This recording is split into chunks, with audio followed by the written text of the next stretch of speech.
Welcome to the Your Wedding Unlimited podcast, a space where we break free from tradition, creating a wedding day totally authentic to you and your love story. I'm Abby, UK wedding planner and owner of Elegance Unlimited, here to help you plan a wedding day that feels uniquely yours. Join me for planning tips and advice, endless inspiration, and a pocket full of calm within the chaos that is wedding planning. Consider me a trusted friend, here to walk you through it all. From injecting fun splashes of personality into your day, to reinventing tradition completely, all whilst focused on building a day bespoke to your dreams and desires. I cannot wait to get started, so let's get planning.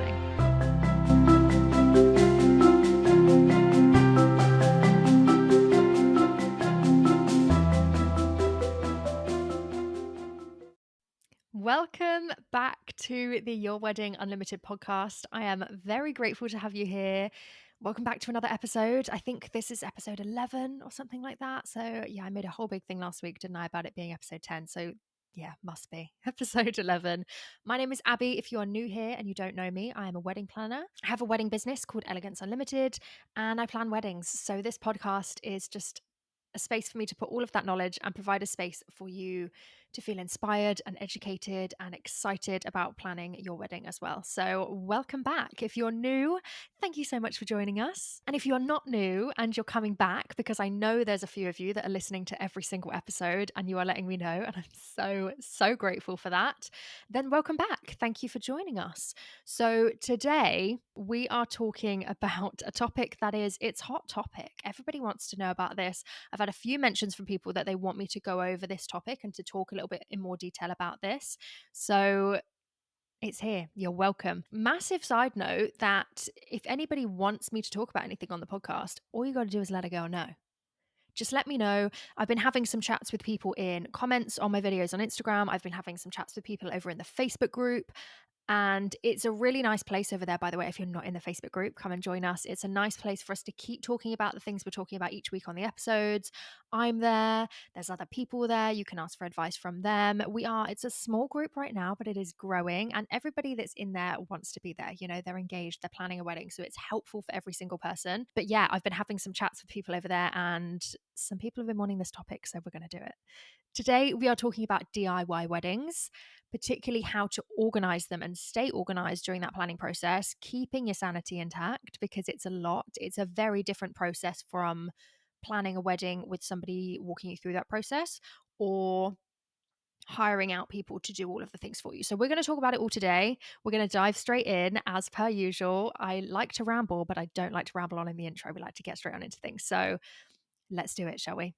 Just a quick reminder before we get stuck deep on into the topic today. If you haven't given this podcast a review and you are enjoying it, I would be eternally grateful if you do.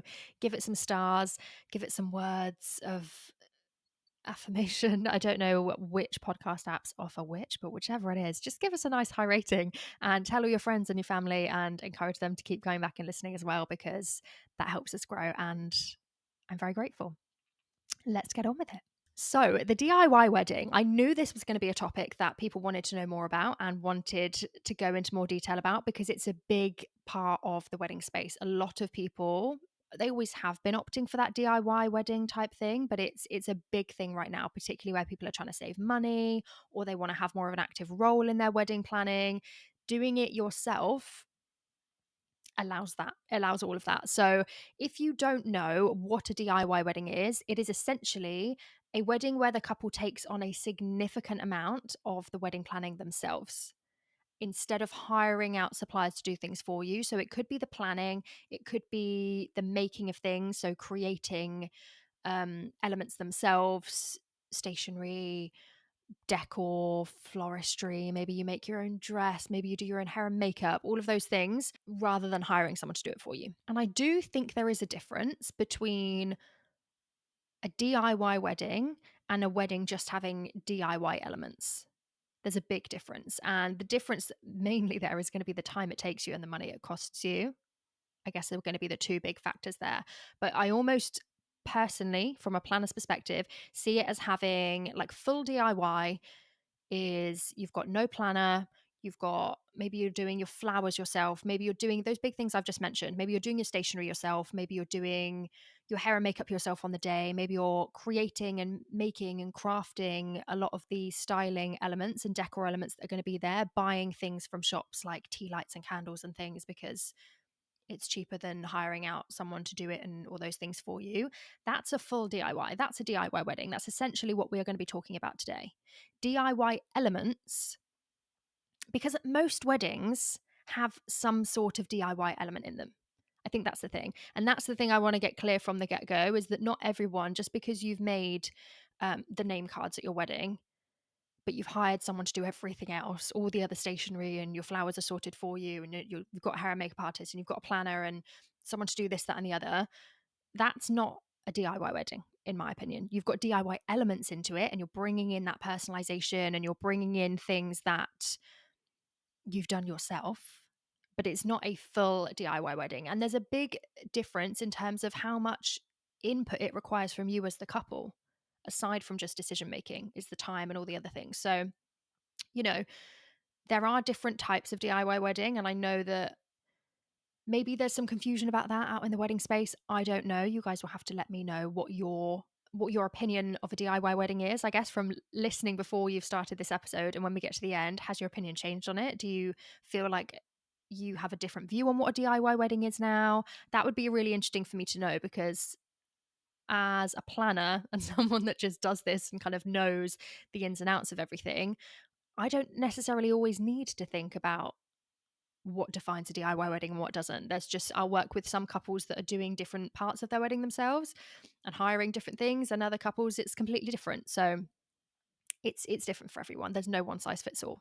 And I would even I would even class a DIY wedding, like a full DIY wedding, as maybe you're not even making things yourself and taking that time to craft styling and do all of those things, but maybe you're shopping around a lot and you're getting lots of different elements from different places to get it cheaper or to just make it more efficient for you.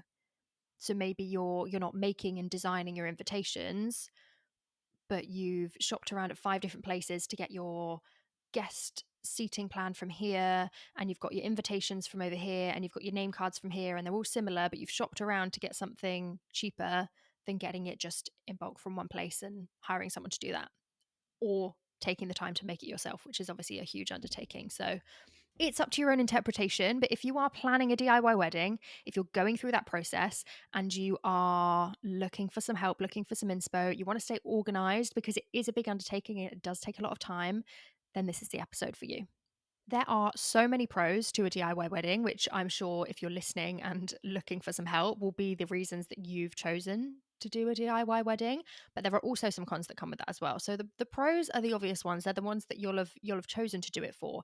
Maybe it's cheaper. Maybe it gives you more freedom to choose suppliers or elements of your wedding and things you want to do. Maybe it offers more personalization. Maybe you really like the idea of having things at your wedding day that you've had a really big part in creating and making and planning and all of those things. Maybe that's really important to you. And those are kind of the main things. A lot of the time, it comes down to cost. I would say most of the time, the initial primary reason for people doing things themselves is because of cost. And they think, well, it's too expensive for me to hire a planner or a stationer or a hair and makeup artist. I'll just do it myself because I'm comfortable with that and I'm happy with that. And it's going to save us some money that we can put into other parts of the wedding. That's absolutely fine. Like I talk about so often, it's about your priorities. Where do your priorities lie? Perhaps there's just this dream venue that you've been dreaming of for years and years and years, and that's just the place. You have to get married there, but it's more expensive and it's over budget. So you're going to have to cut back on other things and say, okay, the venue is this huge priority to us. How do we make it work? We're going to spend less on our stationery. I keep referring to stationery, and I think I probably will for a lot of this episode. But those are the elements that I think people end up creating a lot: stationery, styling, decor elements. Those are the big things alongside DIY planning. That's ultimately what it comes down to. So it's all about prioritizing what's most important to you. And if you're looking at things and thinking, okay, well, where can we cut back on costs and what's not as much of a priority to us that we are happy to do ourselves, and we can make that decision to do that. On the flip side, cons to DIY weddings, and there are some. I like to give both sides of the coin, and that's what we're here to talk about. It is more time consuming, a lot more time consuming, and often a lot more time consuming than even you first realize, because you're just thinking, yeah, I can do that. It'd be great. It's fine. And then you get into that process and you're like, oh my God, because I've said it before, it's a full-time job to plan a wedding on a regular side of things. Me planning a wedding, and I'm not making things for my clients and building things from scratch and that side of things. That's not part of my business. But the planning side of things takes a lot of hours per couple that I work with. It's a lot of hours. So you as an individual, still living your life day to day, the world doesn't stop because you're planning a wedding. Maybe you've still got to take the kids to school. Maybe you've still got to work full time. Maybe you've got two jobs. Maybe you're volunteering on the weekends. Maybe you've got family to go and see. Life is busy. Birthdays and anniversaries and just catching up and trying to be a social human being is tough, and it takes a lot of time. Add into the mix planning a wedding. Of course, it's very exciting, but it takes a lot of time. And I think very quickly that excitement of, oh my God, we're going to do our wedding ourselves, and we're going to make this, and we're going to do this, and we're going to buy this, and then we're going to build this. When life takes over and things get busy, you quickly realize just how time consuming it is. And that can overwhelm a lot of people. So there's another con. It can be overwhelming. And that's when that stress builds up and you start to just think, oh my God, those feelings that we don't want. We don't want stress. We don't want overwhelm. We don't want any anxiety. We don't want tension, because that doesn't allow for a nice, relaxing wedding planning process. And that doesn't allow for us to get to the wedding day and think, oh, I'm so excited this day's finally here. Stress and tension and anxiousness, leads you to get into the wedding day and thinking, thank God that's over. Let's just get married and have a party. And whilst that's great, I just don't like doing things like that around here. I want you to enjoy the whole process, all of the process, warts and all. And we want to keep the warts to a minimum. We want to keep any negativity down to a minimum. We want things to be enjoyable and smooth and fun. So yeah, that can be another con of DIY planning. Another con, which is subjective and up to personal interpretation, is quality. And this is no judgment against any of your abilities or your skills or your knowledge. But when you are doing things yourself and you're trying to be a master of all trades, you do run the risk of a lower quality look, a lower quality feel, a lower quality product in general. And that's up to you to decide how you want your wedding ticket day to go, essentially. If you're happy with things being a bit rough around the edges and that more, and it's more personalized, isn't it? It's more, I've done this, I've made this, it's made with love. And I think that's what it comes down to. There's no right or wrong, there's no good or bad. But some people, and it's not a bad thing, are planning a wedding and think, I want it to look a very specific way, and I want it to look really high quality, I want it to look luxury, expensive, all of those kind of things. A DIY wedding you might find harder in those situations if you are not maybe creatively inclined, artistically inclined. Um, the logistics of planning a wedding can be tough. Those details and all those things I've talked about before. There's a lot of things to think about, and a lot of things that you will have no idea are a thing to need to be thinking about until it gets to it, and you think, oh God, didn't plan for that. Or yeah, who is going to take this from A to B, and who's going to be in charge of this, and who can I make sure gets this thing put here at a certain time, and those kind of logistics you're not going to know. So the quality, as opposed to hiring suppliers that are seasoned professionals, they do just what they do every single day. If they are a stationer, they're doing it every single day. They're very good at what they do. If they are a hair and makeup artist, they do it every single day. They're very good at what they do. You wouldn't be asking a hair and makeup artist to go and make your stationery because it's not what they do. You would expect maybe a lower quality from a hair and makeup artist making your stationery. Maybe. Unless you are, this is the thing, someone working in finance or as a teacher or in a supermarket might be the most artistically skilled person you've ever met. And you might know that about yourself and think, yeah, I'm going to make my invitations because I'm so creative and so artistically inclined. I just didn't go that way for a job. I went down the route of being a teacher instead. Fine. It's up to you to decide how equipped you feel to carry out certain tasks and how you want those to go. And I think, we'll talk about it in a bit more detail in a minute about staying organized and staying sane and all of those kind of things. But there's different ways of looking at things and different decisions that need to be made. And it all comes down to your personal preference. There is no right or wrong here, and there never will be on this podcast. There is never going to be me saying you have to do this, although I'm gonna be a hypocrite straight away, aren't I? There are certain things that I will strongly encourage from my experience and my expertise. And of course, legal things, I've said before, those are the rules, unfortunately. If you want to be legally married, you've got to follow the legal laws and all of those kind of things. So there are certain things that you have to do, okay? But in general terms, generally speaking, on the podcast, there are no rules. You can do what you want. You can throw all the rules away and build from scratch and do whatever you want to, or you can take some things and leave some things, or you can follow traditions completely. That's totally your call. There is never, although we talk a lot about reinventing tradition and making your day your own and personalizing it, if you want to go down the route of having a perfectly traditional wedding day with all the bells and whistles, by all means, this podcast is still a place for you. It's still a place for you to be able to come and feel inspired and get excited about your wedding journey and just feel, excited about it. I don't know another word for it at this point. The excitement is the main thing I want you all to be feeling. Because as soon as that excitement goes, it becomes a chore.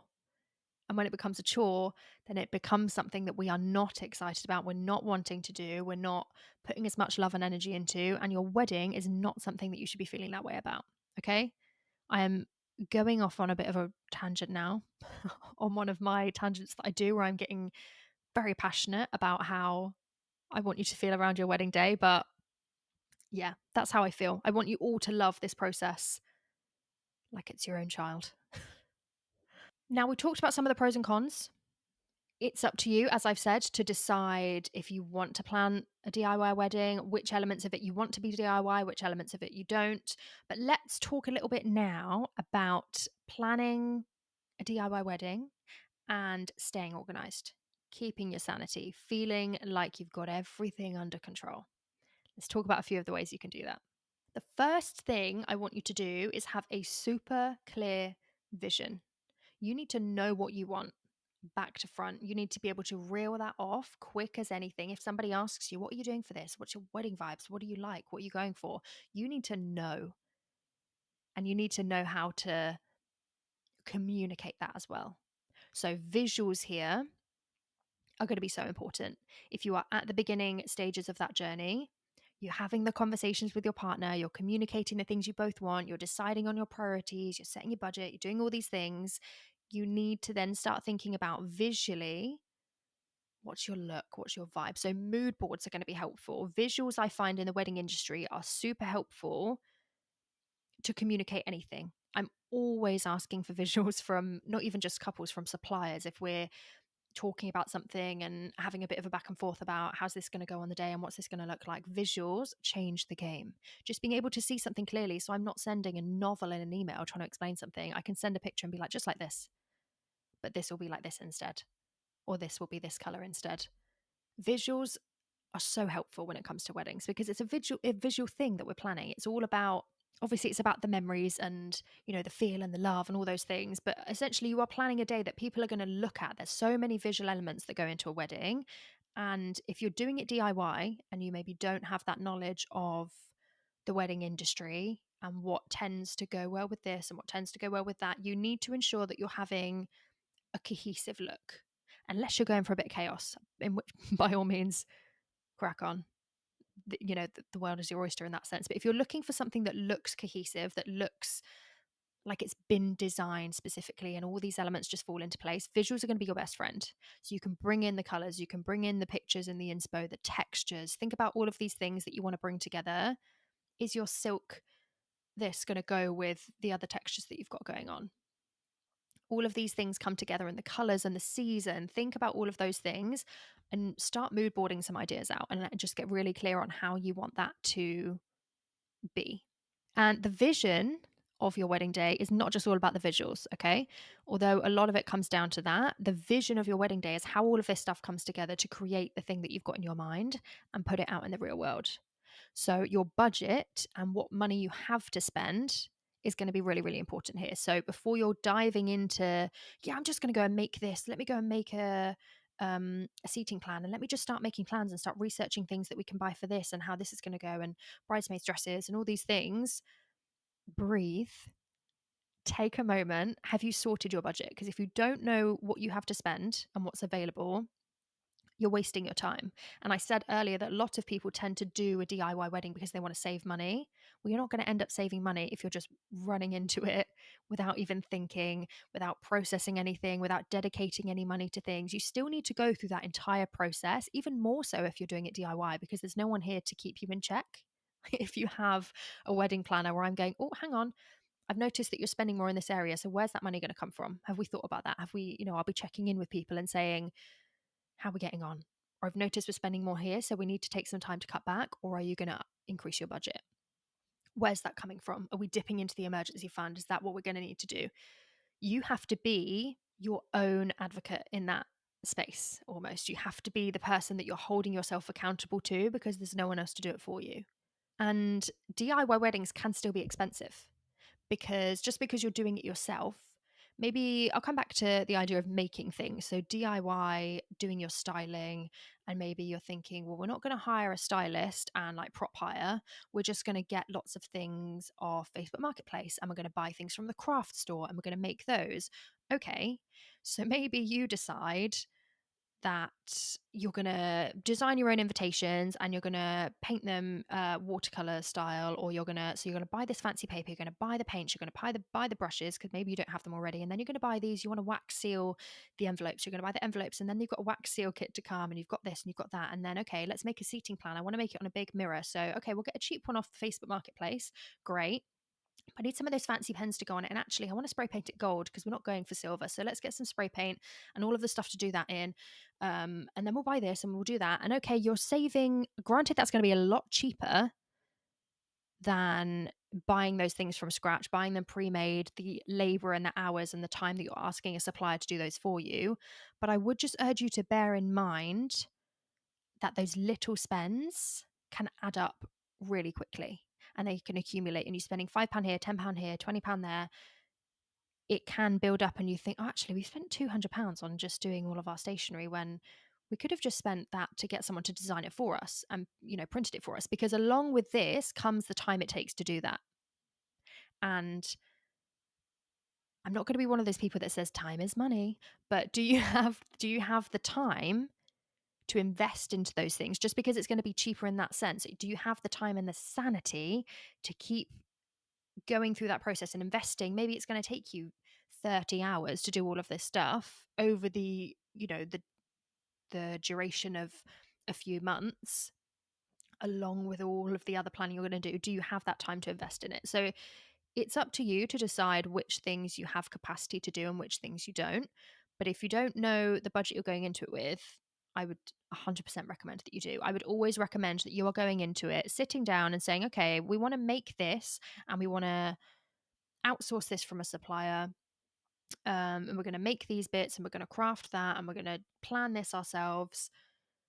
How much money do we want to dedicate to each of those things? And is that realistic? Is there something that might actually, making it ourselves, the difference between making it ourselves and asking someone to do it for us is minimal? So let's just outsource that.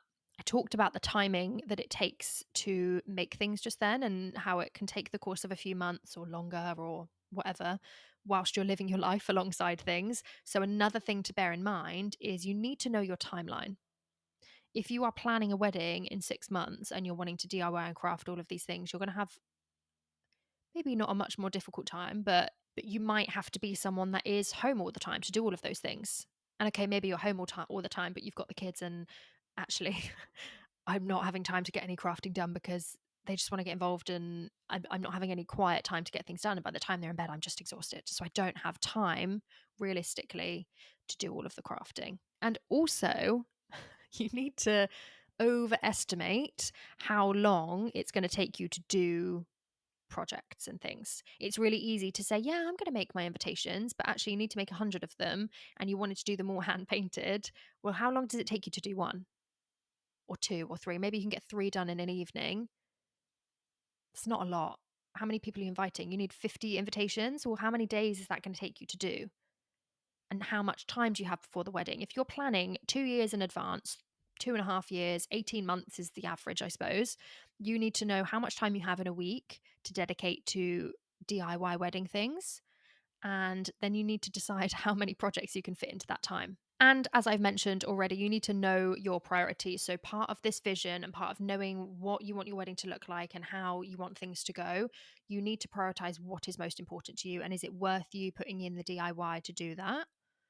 Or would you rather get some help on board? So, you might decide we want to DIY all of the elements, but in terms of the planning and all the other stuff, we just need some help. So, we'll get a planner to help instead. That'll be something that we do outsource. Or maybe you go the other way and say, we've got loads of time before to DIY and make things, but on the day I don't want to be stressing about anything, so we're going to hire someone, a stylist, to come and do all of the decor and setup, and I'll get a hair and makeup artist so I don't have to worry about that on the day. And those are the things that we'll invest in. Know the priorities for that process, what you're willing to invest in and what you're not. And also, like we said, do you trust yourself to DIY it? What are your skills like? Are you going to be like an over perfectionist? Because I know myself, I am the biggest perfectionist in the world, and I really have to rein myself in sometimes. I'll set up on a project to like make something for a family member or something for myself, and I think, yeah, I can make that, I can do that, and actually it takes over my life, and I put more hours than I need to into it because I'm just so dead set on getting it perfect that actually it takes me so much time, and I think, oh, I wish I'd never started because it's just too much. So if you are that kind of person and you know that it can kind of overtake you and you don't know when to stop, maybe that's something you need to think about, just to make sure that you're not pushing and pushing and pushing yourself and trying to get everything to be perfect. Because if you're not a master of all trades and you don't do everything, it's not what naturally comes to you. It's an amazing thing to do and it's a lovely way to add personal touches into your wedding day, but not everything needs to be perfect. It's not going to be, because you don't do it every day, and it's going to have that handmade feel. It's going to have something that feels a bit more DIY, and I think that's the point. So it's about prioritizing, what do we not want to look DIY or feel DIY, and what do we want to. Weigh up those options, have a discussion with your partner, and talk about the things that you can do. I know there are so many things that you'll see online, on Pinterest, on Instagram, on TikTok, on all of the places that it's like wedding hacks. You can make this. Here's how you do this, and here's how you can do this yourself. They're amazing. And if you have the capacity to do that and you want to do that, please do that. But I will say, you also have to think of, if you're making a lot of things, you've got to think of where you're going to put those things. If you're getting married in 2 years' time, you need to have somewhere that you can store your big seating plan and the easel that you've bought and all of the handmade things that you've bought for this and all of the favors that you're making for that and the chair sashes and all those things and the big flower arch that you're making from scratch. All of those things, you've got to think about that. Where's it going to go? Do you have space to put that? Or are you actually going to think, we're just going to be sitting on top of all of our wedding decorations for the next 2 years, and then we've got to find some way to get rid of them? That's another thing to think about. The second thing that I want to talk about is organization. And you have to stay organized. Organization is key throughout this process. It's going to have such a huge impact on everything. So you need to be really on top of it. If you're going to DIY your planning and you're going to DIY making things and organizing things, you're going to have less suppliers to liaise with. Fine. But there's more to keep track of in your own brain, and you cannot possibly remember everything. It's just not possible. So you need to keep track of everything. You will lose track of details like the click of a finger, the whistle of the wind. They will just be gone. So everything needs to be written down. And I recommend keeping everything in one place. So don't, you can have multiple documents and things if you're planning, but if try and keep everything, like the main details, in one document or in one book somewhere, on one website or on one app, whatever you're using to do it with, try and keep it in one place. And you want to be setting aside regular time to check back in with this, stay on top of your tasks. You need to treat it like a project, because that's what it is. So you need to regularly each week be sitting down, even if it's 15 minutes, 20 minutes, just check in and say, what tasks have I done this week? What needs doing? What deadlines are coming up? What payments need to be made? All of this stuff is still going on in the background. You still have to make sure that you're keeping up with payments, and certain suppliers that you are using will have deadlines for when we need to know this by and when we need to know that by. And there's a lot of deadlines and things to be made, appointments to be made, that you need to keep track of. So keep it in one place. Make your life simple. Don't overcomplicate things, and you will thank yourself later. One really important thing that I would say here is, don't, if you're deciding to DIY and craft things and get a bit creative and make things, please don't push aside the actual wedding planning in place of fun DIY craft projects. I know it's tempting, because I know there are parts of wedding planning that you're just like, ugh.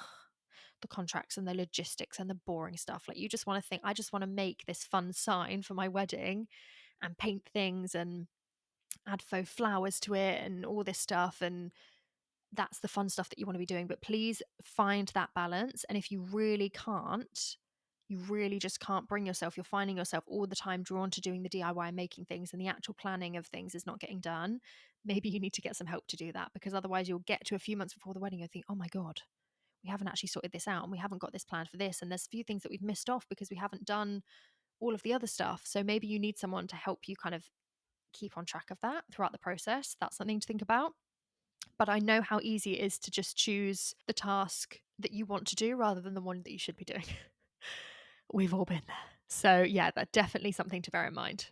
Throughout this process, you also want to make sure that you are being realistic. And that's a boring word. It's not fun. And I like to keep things fun on here, but we've got to bring a bit of realism in as well.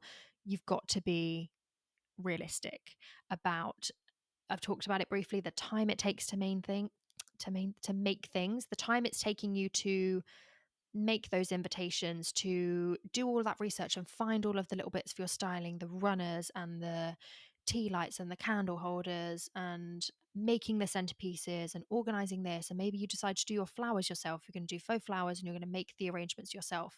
So you're hot gluing things and you've got ribbons all over the place. How much time is it going to take you to do that? Think it through. Will you save money and gain stress? That's one thing that we don't want. So think about what you'd prefer in those situations. And there's ways around it. You could, like I've said already, you could decide, actually, yeah, I want to make something. So we'll just do this and this. I'll make those things and I'll outsource the rest in a budget friendly way with something that we can afford, just to make our lives easier. That's definitely doable. I would suggest practicing anything before you commit to making like 200 of them, because it might take you longer than you think. It might not look the way you want it to look. I would say, before you say, yeah, I'm just going to dive straight in and just make 100 of these, think it through. I did have a couple that I worked with that were making some pom-poms for their, and they wanted to make this like bunting with the pom-poms, and it was an incredible idea. They bought all this wool and stuff and all this stuff, and in the end it turned out that they made a few of them, and they were like, we're just going to have to buy them because it's taking us so long to make one pom-pom, and secondly, it's taking so much wool and string per pom pom that actually it's going to cost us a fortune. We're better off just buying the bunting ready made because it's going to cost us less, where a supplier's bought it bulk through wholesale and they've got a cheap deal on all this wool. That we're not getting that cheap deal. We're having to buy individual things and it's costing us a fortune, and we actually just don't have the time. So practice a project, and that's going to put things into perspective for you sometimes, and you're going to think, actually, yeah, we don't have the capacity to do this and we don't want to. Some things seem really exciting at the start, like when you start painting a room in your house and you think this is so much fun, and once you've done like 2 walls you're like, oh yeah, this is actually not fun and I wish I'd never started. It's a bit like that. So you don't want to be investing too much in something, forcing yourself to think, just keep going, keep going, keep going, and it just becomes too much. Keep the process enjoyable, people, okay? Also, it's not a bad thing to ask for help. If you're doing a DIY wedding and you're doing a lot of things yourself, it's perfectly acceptable to say to your family and friends, hey, do you fancy helping me make this? Do you fancy helping me plan this? Do you fancy helping me go here to do this and pick up this? Your friends and family will often want to help, and a lot of people will offer that help up to you anyway as soon as you get married. Let me know if you need any help. Let me know if I can help with anything. So take them up on that offer and say, actually, yeah, could you come over and help me with this? Get your friends over and have like a wedding planning crafts night. Maybe you decide, yeah, I'm going to make 200 pom poms. So you get everyone over and you spend the evening doing that. Put some music on, get some snacks, make things more enjoyable if it's a task that you're not looking forward to doing. Always. That's always a really good tip. And things are more fun with friends sometimes, aren't they? Friends and family. Obviously, you've got you two as a duo, the couple that's planning the wedding and getting married. But sometimes even the two of you are going to need some extra motivation and encouragement to get things done. So utilize people when they're offering it, and that's going to make a huge difference. When things get tough and when you're feeling that overwhelm and the stress throughout the process, because there's a good chance it will happen if everything's on your shoulders and you're doing everything, it can be a lot. So remember why you're doing it. Why did you choose to do, not why you're getting married, obviously we know why you're getting married, but why did you choose to make this yourself? What was it about it? Was it because you wanted to have that personal touch? Was it because you wanted to have a day where you can walk around and think, I made that, I made that, I did that, I organized this, I did all this myself? What's it for? And remember why you're doing it. And think of the end goal. Come back to that vision that we talked about at the beginning, that big day that you're planning and the way you want it to look. Keep bringing yourself back to that. And DIY projects don't always go perfectly. There might be times where you're planning something or making something and you think, oh, this is just not how I thought it would go. It's okay to change direction at that point, but it's also okay to push through and try again.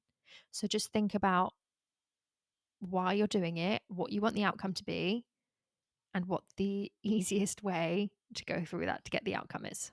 It's all about the love. It's all about the memories. That's the ultimate thing we're doing it for. It's not all about how everything looks. So it's okay for things to look a bit rustic if you're struggling and thinking, oh, we couldn't afford the £500 big arch that we wanted to get from here. So we've decided to make it for under £100. It just looks handmade. Well, that's okay. Maybe it's okay for you to have something that looks like you've made it and you've poured that love into it, because that's what the memories are. And sometimes it's just about, you'll look back in 5 years after your wedding and think, oh, remember all those evenings we spent as a couple engaged making things for our wedding? Like, how nice are those memories to look back on now? They might not be nice in the moment. You're thinking, oh my God, maybe you're getting on each other's nerves and maybe you're stressed and overwhelmed and you're tired. But if it's something that you want to commit to, you will look back in years to come and think, oh, remember that? And that could be quite nice, can't it? Now, other side of the coin again, I'm always here to give you the good and the bad. Some things should not be DIY, and it's up to you to decide what shouldn't be, whether it's your creative ability, whether it's your mental capacity to be able to handle everything. I would always argue, I'm going to put this out there, that your catering and your drinks should never be DIY. You need a pro to do that. You can't be, unless you're having something super small and intimate where you actually can make things beforehand and make it work on the day. Those things, people get angry and upset when they're hungry and thirsty. So make sure people are fed, make sure that's the one thing that you're investing in and making things go really well on the day. And things like photography, like if are you gonna get someone to do your photography because they're a family friend and they're doing it for a real discounted rate? How's that going to go? Are you going to get the quality of photos that you want? Is that a priority for you? Weighing up all of these different things on the day. A lot of people decide to make their own cake, or a family member will make their cake. That's a great way to DIY and cut down costs. If it's going to be a handmade cake, maybe they make them professionally and it's going to look great. Or maybe you're just getting something really nice made by your mom, made by a family and friend member that's going to look homemade. That's okay. If that's how you want things to look, if that's your vibe, if that's what you're expecting, set your expectations, decide what you want to be DIY, decide what you don't. Ultimately, like I've said already, there's no right or wrong. It's totally up to you. Now, I am going to talk at you very specifically from a planner's perspective here and say to you, you're planning a DIY wedding. Amazing. Once that planning is done, what happens on the day? Okay, because it's not just about the planning process and getting through that to be like, great, we've done all of this ourselves. Who handles those plans to make sure that your wedding day goes perfectly? Because ultimately, that's what we're doing all of this for. DIY weddings tend to have a million more moving parts, a million's quite dramatic, isn't it, really? Yeah. A lot more moving parts, complex things, details than other weddings. There is a lot more that can go, quote unquote, wrong. Okay, because that's subjective, isn't it? But there's a lot more that can go not the way you're hoping it can go because we're DIYing, because there's a lot less suppliers involved that are handling their own thing and it's left up to you. So DIY wedding often means maybe you're the stylist. You've bought all of the things that are going to decorate your venue. Who's setting that up for you on the day? Have you spoken to your venue to ask them if they'll do that? How's that process going to go? How long is it going to take? When can you get into the venue? A lot of venues you can't get in the day before. And that's going to be an issue because you're going to need a few hours to set everything up. Some you will, and if you can and you can set things up yourself, that kind of eliminates that problem. If you can get in the day before, set up all your decor and you know exactly where it's going to go, perfect. That's a great way to cut down costs if your venue allows that. Some venues will keep you hanging until like the month before and they'll say, oh, it's booked now the day before. Sorry, you can't come in the day before. But up until then, you would have been able to. There's not really much you can do about that. That's something that you agree to when you sign that contract with the venue. If you want a venue where you get exclusive use for an entire weekend, then you're much more likely to be able to get in the day before and set things up. Many DIY weddings will often need a coordinator to take over those plans on the day. Even if you've got venue staff there, it's not the same. A venue coordinator, I do need to do an episode just kind of talking about this, but a venue coordinator looks after the venue. So it will be the tables and chairs that come with the venue already, the plates and the cutlery and the glasses that come with the venue already, the waiting staff, they'll do all of that kind of stuff. The ceremony stuff that they organize, that comes with it. But they're not florists. So they're not putting out your DIY floristry that you've made.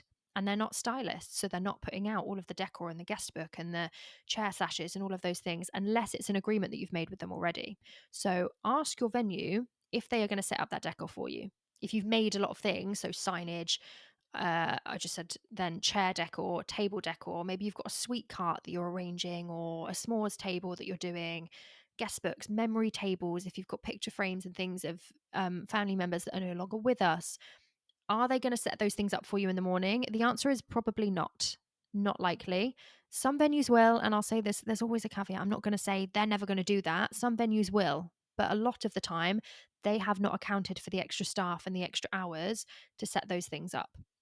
So I've done a wedding before where I've literally just gone for the morning because this couple wanted a guest book set up. They wanted some favors put out on the tables, like a little cake stand set up, very little things, a post box for their cards.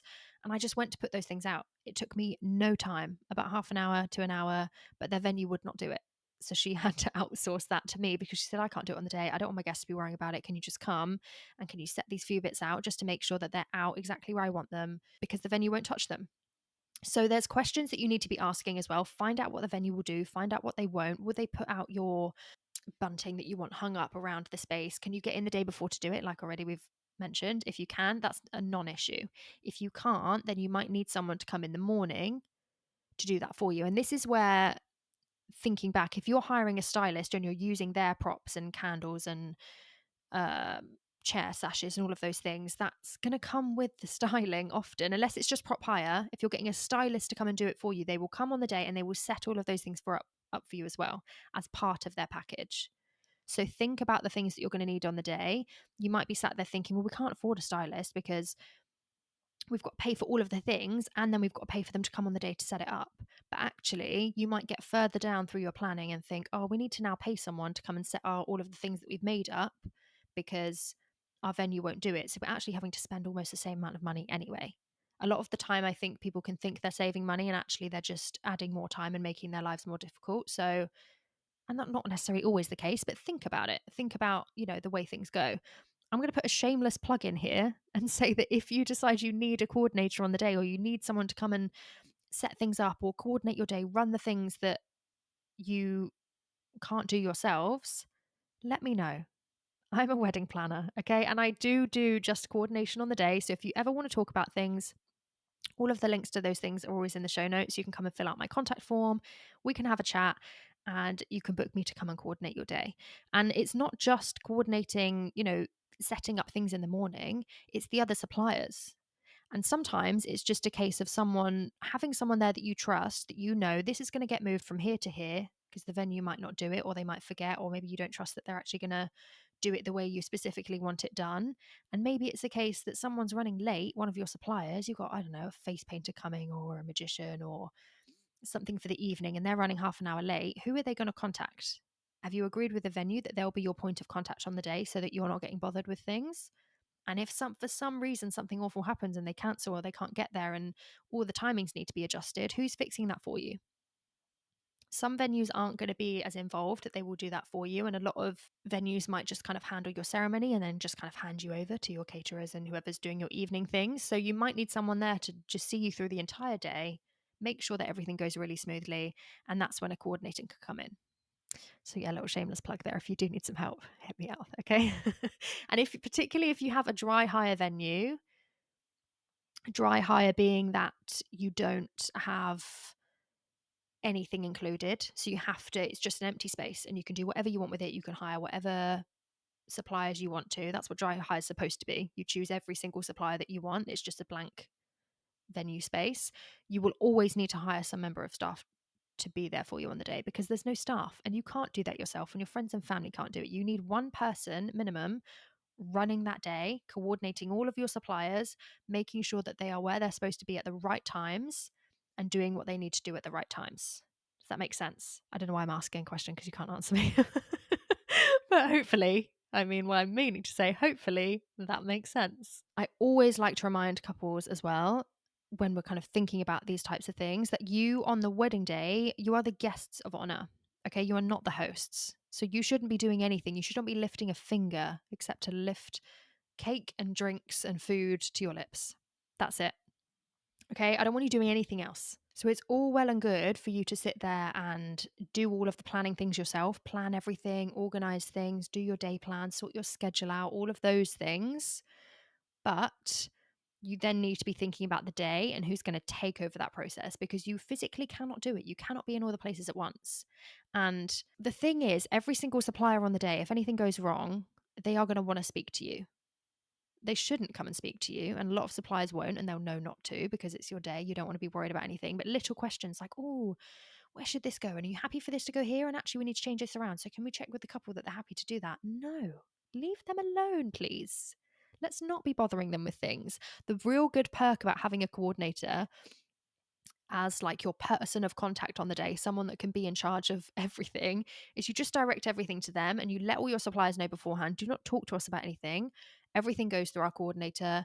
And the perk of it is that they know exactly what you want. When I'm working with a couple, I've spent that time beforehand to understand, how would you want a problem like this fixed? If this goes wrong, are you happy for me to make a judgment and fix it myself?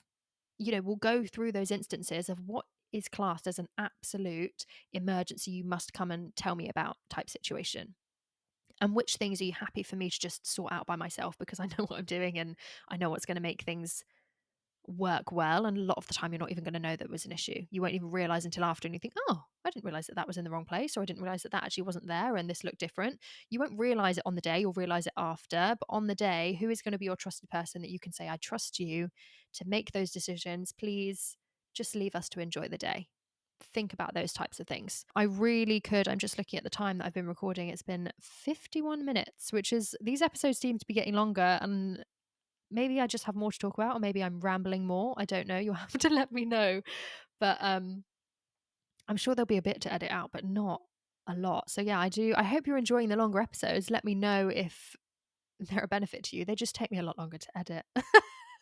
And I'm a busy gal, so we'll have to think, maybe we'll do some mini episodes. Maybe I'll have to cut things into 2 sections in the future, and we can do like part 1, part 2, part 3. But I could keep talking about this. I truly could. There's a lot more to go into in terms of a DIY wedding. So I think if you have specific questions, specific things that you want me to dive into in that process, please let me know and we can walk through it. We can do an episode on it. We can do a breakdown. We can do a checklist, because there's lots of really important things to go into. I want to talk about the schedule and the timeline, the day plans, all of the paperwork and the planning things that you need to sort if you're doing a DIY wedding. There's a lot of things that you need to think about. I have whole processes, obviously, that I go through with couples, and I have a schedule that I fill out that's super, super detailed and will detail all of the information on there. I've also got a day plan and contact forms and all of these things that I have available on the day, that's like my little encyclopedia of everything I need to know. And you'll need to have that too, but it's not something that you want it to be handed over to someone. You want something that you can fill out, plan everything, and then give to someone, and it's really easy for them to understand. So that's definitely something that we can talk about in the future as well. But I feel like for today I've potentially overwhelmed you enough.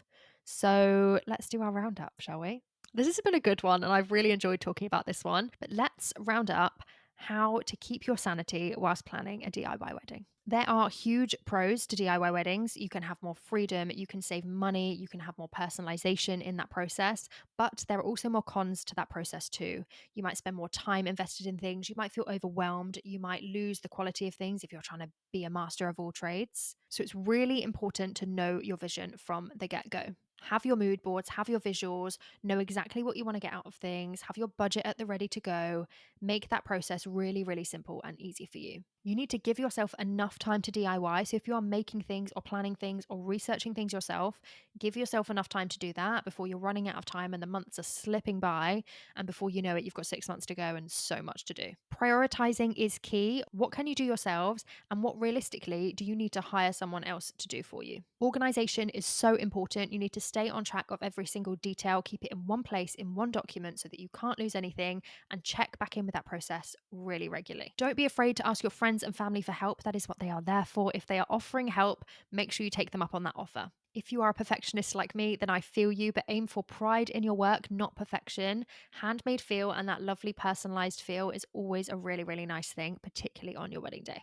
Some things like catering and drinks, maybe even photography, should not be DIY. Get someone professional to do it that's going to do a really good job. They're going to keep your guests happy, fed, watered, all of those things, and you're going to have a really good outcome from the day. And don't forget to consider who is taking over those plans on the day, who is handing over all of those plans that you've spent months and months and months creating and making, and who is going to make sure that your wedding day runs as smooth as butter.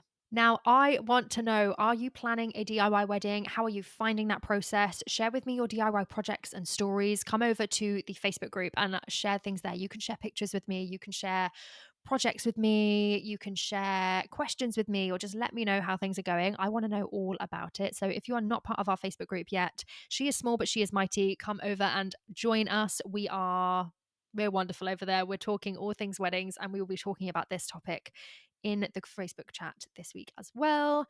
And as I mentioned earlier, if you're enjoying the podcast, make sure to leave a review, all of that good stuff. Yeah, I hope this episode has been helpful for you. As I mentioned earlier, if you do need some extra help with your planning and you're looking for a fabulous wedding planner / coordinator to help you with your plans, then do reach out to me. All of the information is in the show notes below. There's a contact form on my website, eleganceunlimited.co.uk.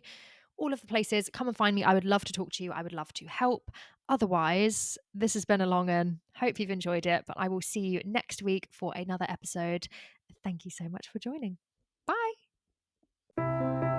Thank you for listening to the Your Wedding Unlimited podcast. I hope you're feeling inspired and excited to create your dream wedding day and those lasting memories. Don't forget to hit that follow or subscribe button so you never miss an episode. I'll be back next Wednesday with more tips, advice, and inspiration. In the meantime, don't be a stranger. Come and find me on Instagram and TikTok at Your Wedding Unlimited, where I share even more wedding ideas and behind-the-scenes insights. You can also watch these episodes on YouTube at Your Wedding Unlimited. And if you're looking for even more support, come and join my private Facebook group, Your Wedding Unlimited. It's an amazing community of fun and authentic engaged couples, packed with extra tips, advice, and insights to guide you along your journey. If you have any questions or need more info, you can DM me or send me an email at yourweddingunlimitedpodcast@gmail.com. All links and details will be in the show notes. Until next time, happy planning!